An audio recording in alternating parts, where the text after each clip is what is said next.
Okay, gonna do another round of ranking real quick while Karina's still asleep. So I pulled up Letterboxd, the next page, since we finished off the first page. Gonna continue adding in alphabetical order to my new Flickchart um, account. We're gonna try to get everything in order. So first off, After the Thin Man. This is by title. Let's see. Let's try to do it this way. Then it's all on screen instead of off screen like before. Okay, After the Thin Man is the sequel to The Thin Man, which The Thin Man is one of my favorite movies of all time. And After the Thin Man is almost as good, so we'll see how far it goes up. I like it a little better than The Christmas Story. I do like A Christmas Story, but After the Thin Man's gonna win that. Uh, hmm. Inside Llewyn Davis is probably the better movie, but only having seen that once, and with the amount that I really enjoy After the Thin Man, I'm probably gonna pick that. Oh, looks like it has an alternate title. Nick, Gentleman Detective. I don't think that's as good a title. Okay, After the Thin Man versus Adam's Rib. Now that's really close because Adam's Rib is very good. Probably, definitely Spencer Tracy and Katharine Hepburn's best pairing, and they are, of course, a famous pair. But so are Powell and Loy, so. Um, this one's hard, guys. This one's hard. Adam's Rib has probably one of the best scripts ever written, but it still has kind of an intriguing gender relationship going on, which is not always as positive as you think it would be. I think I'm gonna pick After the Thin Man. Crazy, crazy, crazy things. All right, Adaptation is a great movie. It's just a great, great movie. Is my daughter literally waking up right now? All right, Adaptation's gonna win that. Uh, Guys, I love Charlie Brown Christmas. I love it so much. I love it so much. It's gonna probably be. It's in my top 100 on my regular Flickchart, I think. It's probably gonna be pretty high on this one too. 42nd Street, one of the best backstage musicals ever. 4 months, 3 weeks, 2 days, one of the most devastating films I've ever watched. And yeah, it's pretty amazing. So After the Thin Man's gonna end up number 16 out of 126. Still pretty high for After the Thin Man. All right, what's the next one here? A funny thing happened on the way to the forum. All right, I don't remember much about this film. Funny thing happened.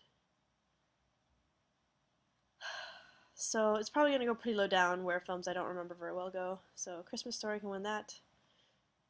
I didn't like The Raid 2 as much as a lot of people did. I thought there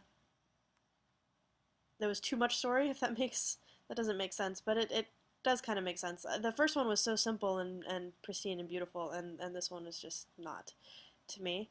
Um, that said, it does have great fight scenes, like the first one, and so I'm going to let it win against the one I don't remember. Now, 51st Dates I don't like at all, so we will go with that. 13 Ghosts is okay, not great, but you know, it's a fun time, so we'll go with that. 52 Pickup, 80s kind of neon noir. Uh, I liked parts of it.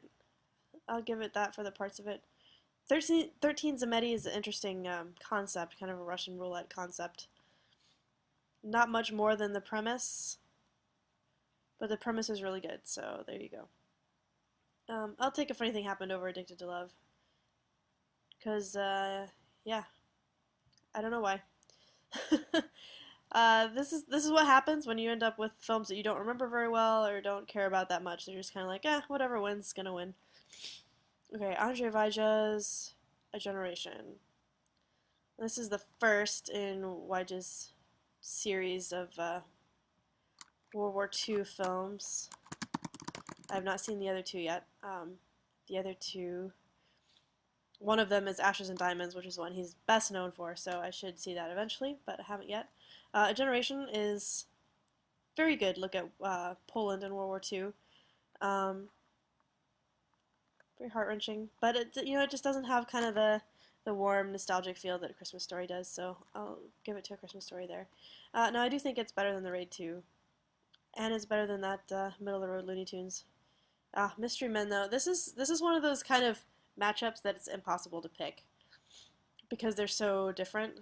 So you just kind of have to go with which one gives you the thing that you want more often. So I'm gonna go with Mystery Men. Three Godfathers, underrated John Ford, John Wayne movie.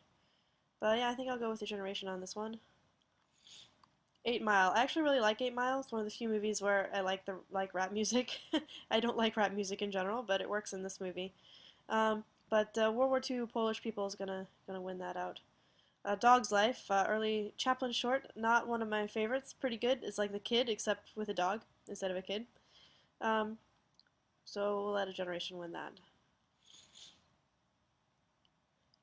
I feel like I'm talking up the one that's losing every time. Agora. Okay, this one should be good because Agora is a really good movie. That's probably going to go up on my list. So Agora. This is set near the end of the Roman Empire with Hippolyta, who's a scientist, and you don't see female scientists in movies very often, especially not ancient Roman ones. Or I guess she's ancient Greek, but she's Greek, I believe, but it's near the end of the Roman. I should watch the movie again. I know, but there's Christians in it, so I know it's got to be the fall of the close to the fall of the Roman Empire. Um, but yeah, she apparently discovered a lot of stuff that wasn't unearthed again until the Renaissance. So pretty amazing. So Agora's gonna beat 28 Days Later. This one's close. This one's close. I think I'll give this one to Llewyn Davis. I do love 21 Grams. That's probably my favorite Inuyasha film. Saying that I haven't watched Birdman yet. So I'm going to give that to Agora. 7 Up, the first in the series. The first one is really good. I'm going to still go with Agora.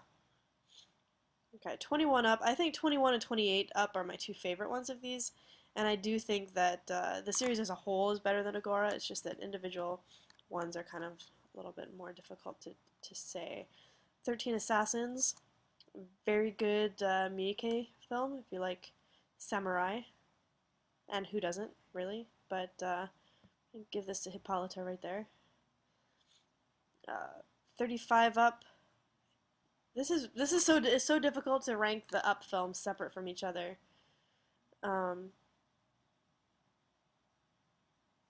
We'll go with Agora. We'll start splitting them up a little bit. Right now it's 28 Up, 21 Up, 35 Up, 49 Up, 56 Up, all within like 7 spots on my list. So I'd like to split them up a little bit. Okay, Gear the Wrath of God. Alright. Okay, I do not want the keyboard shortcuts on. There's some combination of keys that I hit once in a while that turns that on.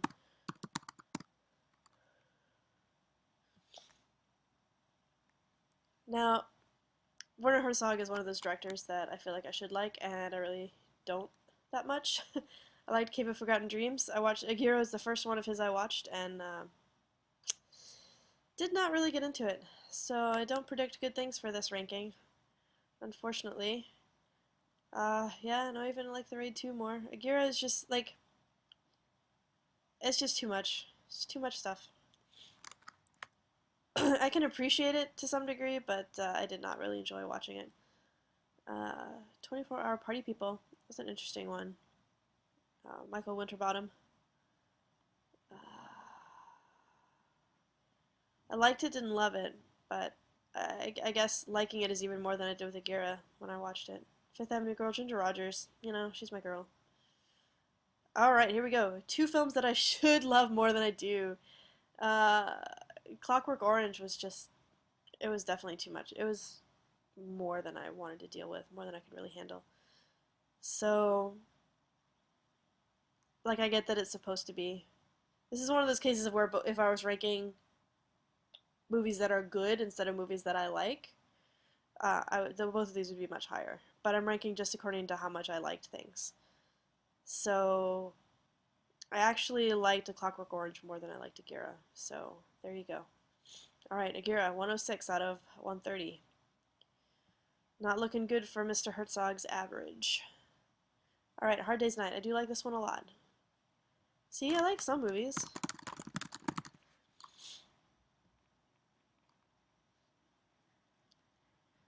Definitely going to beat 28 Days Later.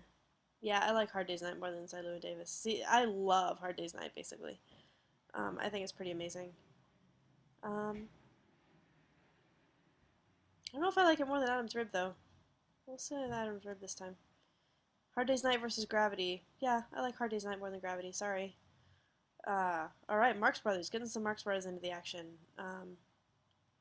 If it were Night of the Opera would probably win, but I think I like Hard Day's Night a little bit more than Day at the Races. Hard Day's Night versus Interstellar. Interstellar is at number 18 right now on my list, and I think it needs to move down a little bit. Alright, so Hard Day's Night is now 18 out of 131. Alright. A History of Violence is next. This is one I really, really, really need to rewatch. I appreciate a lot of the stuff it was doing, but I don't know what happened, if I was tired when I watched it or what, but there's just, there's a bunch out of the middle that I don't remember very much. I think it would definitely move up on rewatch. I think it's got more going on than Christmas Story. And I don't really have that much of a nostalgic feel for a Christmas Story because I didn't see it when I was little. Uh, Frances Ha I loved, though. That was like the quarter life crisis just condensed into beautiful cinematic form, and that's gonna win right there. I also love the Wallace and Gromit movies, and Curse of the Were-Rabbit was so good. So yeah, sorry. Alright. Across the Universe, another one that I like more than most people. It's not better than A History of Violence. History of Violence is definitely better, but I just have such love for the Beatles music, and I actually think it was well done in the movie. Yep, we're gonna do that. We're gonna do that. Okay. Bug's Life actually suffered the last time I rewatched it. It wasn't as good as I remembered. So I might go with History of Violence on this one. Okay, we're gonna go with all the Up movies are all better than this. 8.5. Another auteur film that I should love more than I do. I've watched it 3 or 4 times. It's not that I haven't given it a chance. I just cannot get into it. I probably ranked it a little higher than I even would have, just because it's 8.5. Hole in the Head. Alright, here we go. We did some lesser Wilder films last time. This time we're going to do some lesser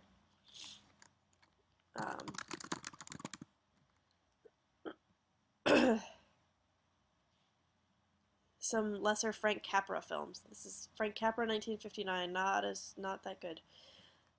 Christmas Story wins that. Yeah, Raid 2 wins it.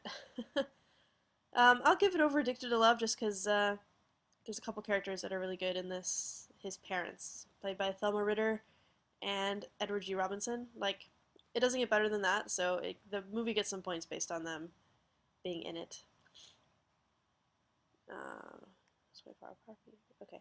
See, here we're going to see a lot of the same films come up because of the way Flickchart puts things against each other. Yeah, I think Mars Attacks had a little bit more fun. Hole in the Head was not very much fun. It was pretty much of a slog to get through. 106 out of 133. Alright, AI, I need to speed it up because we're already at 13 minutes and I've still got a few more to go on this line. AI, do it here. AI.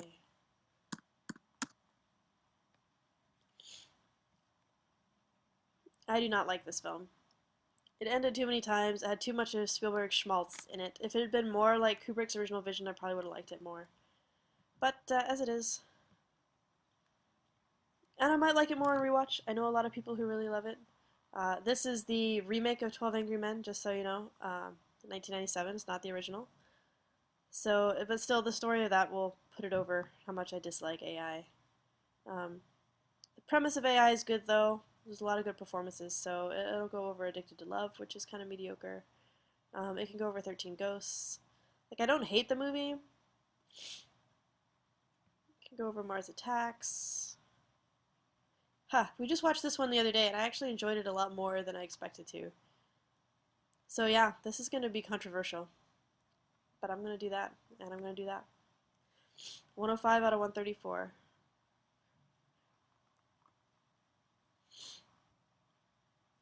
Okay, Ain't She Tweet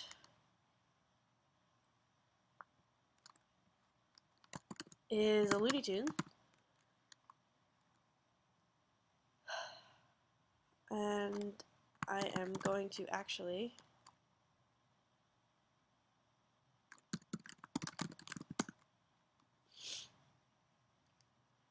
nope. What am I even doing? Ain't She Tweet. What I'm doing is I'm looking up Ain't She Tweet because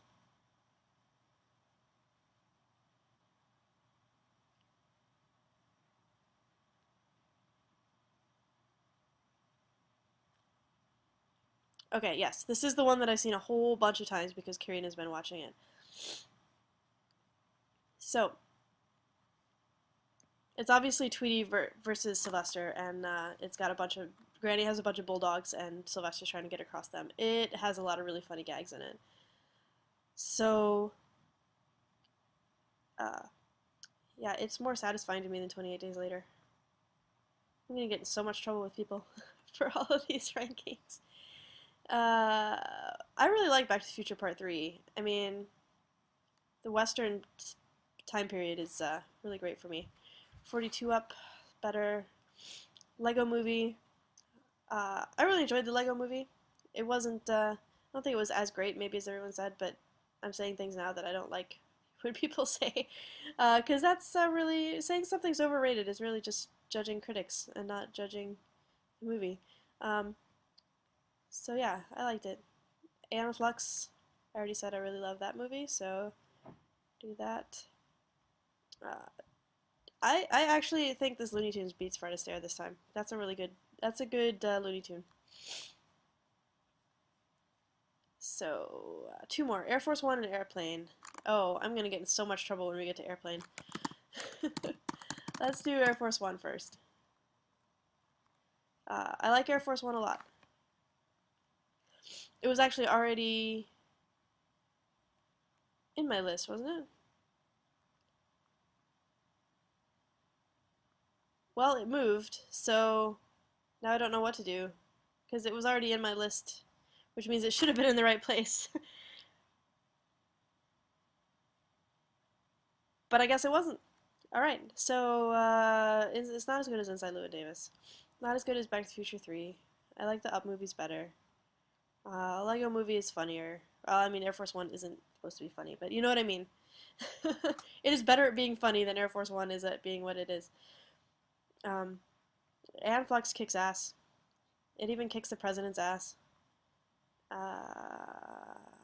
Yeah, stick with Looney Tunes there. And I'll stick with Fred Astaire. So it only beat A Christmas Story, so that makes me wonder if I put A Christmas Story too high. But I'm looking down. Christmas Story is over 28 Days Later, which I would pick Air Force One over. This is the 1957 version of 310 to Yuma, which I would pick Air Force One over. So yeah, I think that's actually the right place for it to be. So Airplane. All right. Airplane. This movie is just okay. Sorry to anyone who loves it, which is most people. Now I've broken Flickchart. Let's pick a different filter. Go back to by date. Airplane. There we go. Sometimes it gets stuck when you use the same filter over and over. So yeah, Air Force One, I like better than Airplane. 12 Angry Men, even the remake, I like better than Airplane. I will give it over the Funny Thing Happened because I don't remember Funny Thing Happened very well. And it's better than Agira for sure. And it's better than AI for sure. Like, I don't dislike Airplane, it's just not, it's not one of my favorites. I would even say it's probably better than Life After Beth.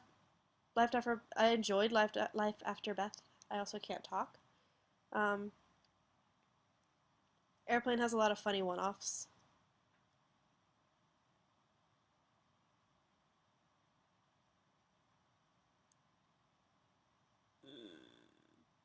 But I would rewatch Life After Beth first. Yeah, I would. It's true. I would. 24-Hour Party People. I don't really have a desire to rewatch that though, so let's put Airplane in between those two. 105 out of 136. That is where we're at. That is where we're at. We right now have got 895 rankings, 136 movies.